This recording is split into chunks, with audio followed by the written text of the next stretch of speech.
Hey guys, today we're going to do a quick unboxing and flight review of the 3DR Solo. So I wasn't planning on purchasing one of these. I've never really thought that the Solo was that great of a machine compared to the other solutions that were available at the time of the release.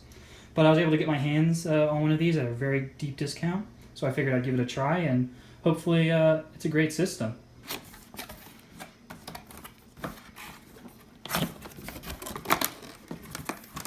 So we got a nice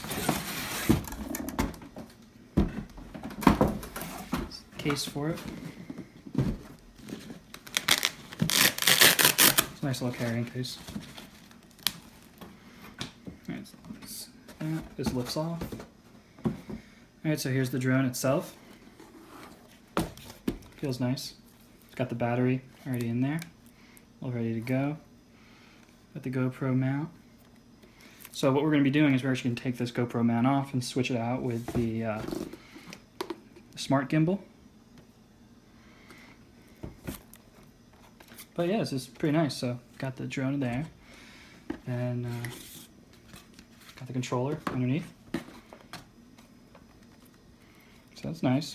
It's a nice feel to it. Got all the plastic on it. And then we got two boxes. One's labeled "Getting Started."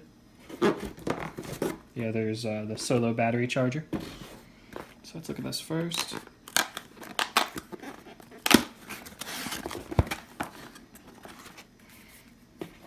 Nice. Nice charger. It's got the little Solo logo on it. And yeah, relatively simple charging. So I'm going to assume that that means that the Solo's battery is a smart battery, similar to DJI's LiPos. That's nice. Let's look at the setup guide.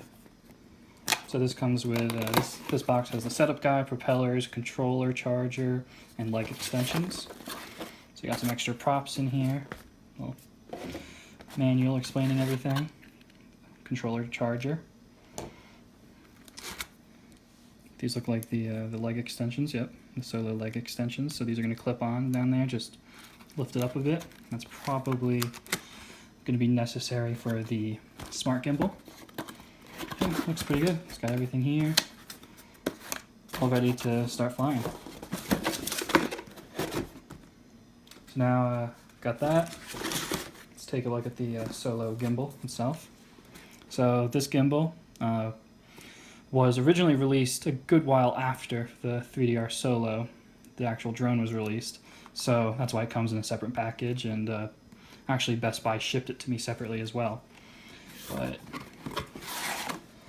this up, got the manual, and so you've got the actual gimbal right in here.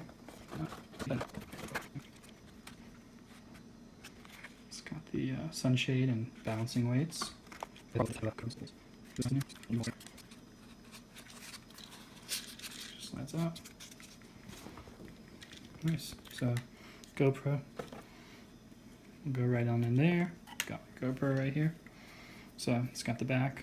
We're going to slide that right in there. Tilt it in a bit, and then that should click right in. Good, so that's going to give power and probably control to the GoPro itself.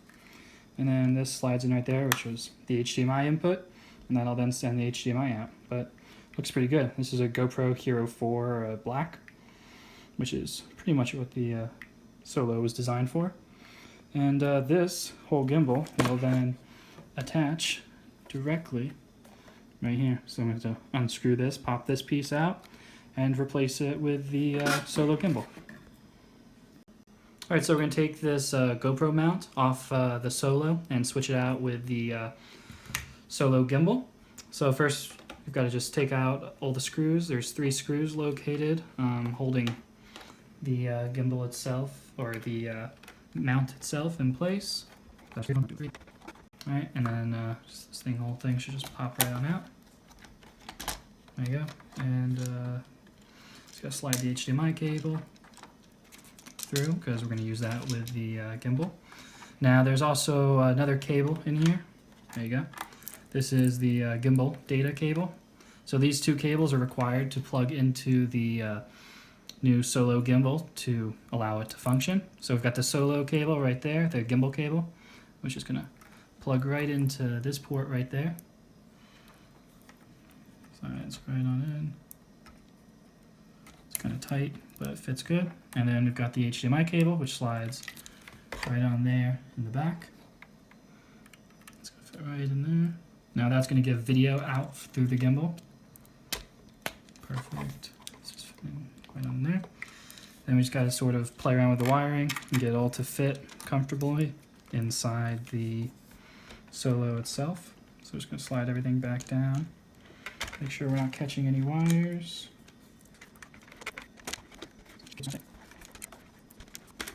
There you go. Will fit in. So then we're just going to take the screwdriver, screw those.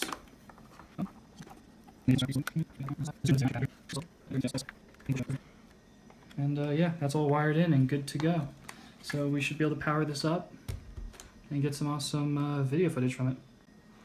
Alright, so the first thing we've got to do to hook the controller and everything up with the Solo is you need to download the Solo Companion app. Then we have to turn the Solo controller on by simply holding the power button. Then we have to connect the Wi-Fi from our smart device to the Solo link.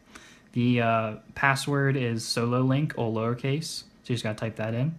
Then go back to the Companion app and it will now sync all up and be good to go. Now I'm going to turn the Solo itself on. Just hold this power button. You let go. It does its little boot up.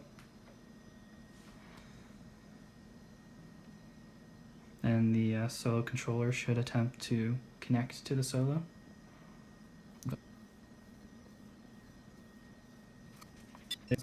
Now we're all connected.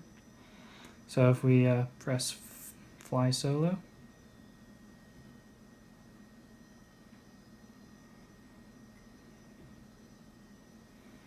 got some pretty messed up video.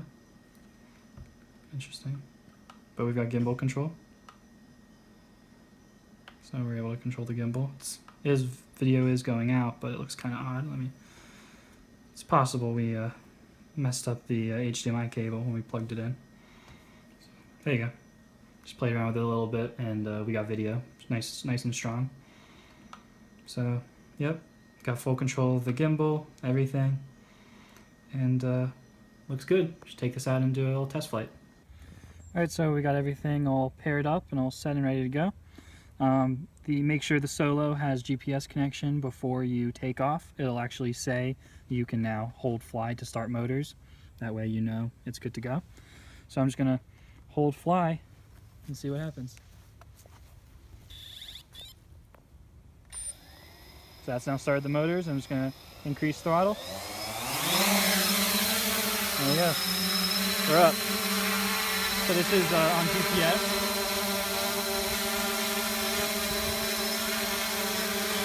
But it's just holding its own altitude right now.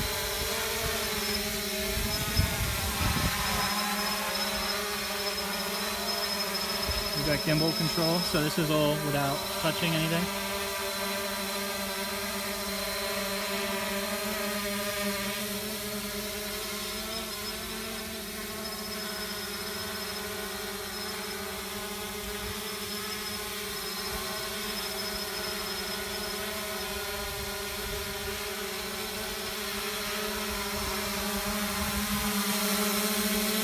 Feels pretty nice. Very stable. We do have a little bit of lagging on the video. You can see there's a bit of lagging.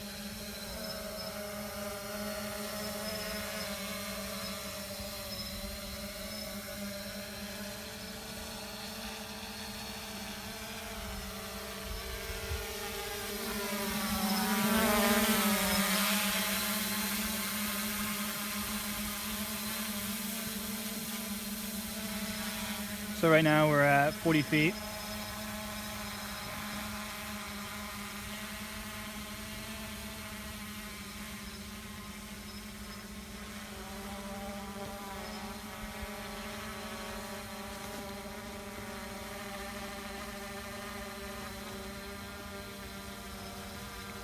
Pretty stable up there.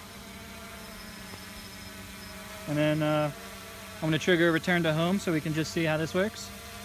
So it's now returning home. We're getting a little message on screen. We're getting a message, and now it's going to be coming down pretty quickly. It's now triggered to land. So now it's going to bring us in. We've got a nice little message on our screen saying land.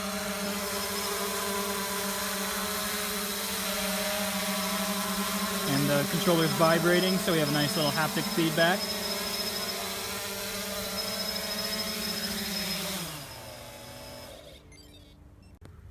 Alright guys, hope you enjoyed my quick little review of the 3DR Solo. So far it seems like a nice device. In the next few days I'm going to be putting together a video comparing the 3DR Solo, the DJI Mavic, and the Yuneec Typhoon H.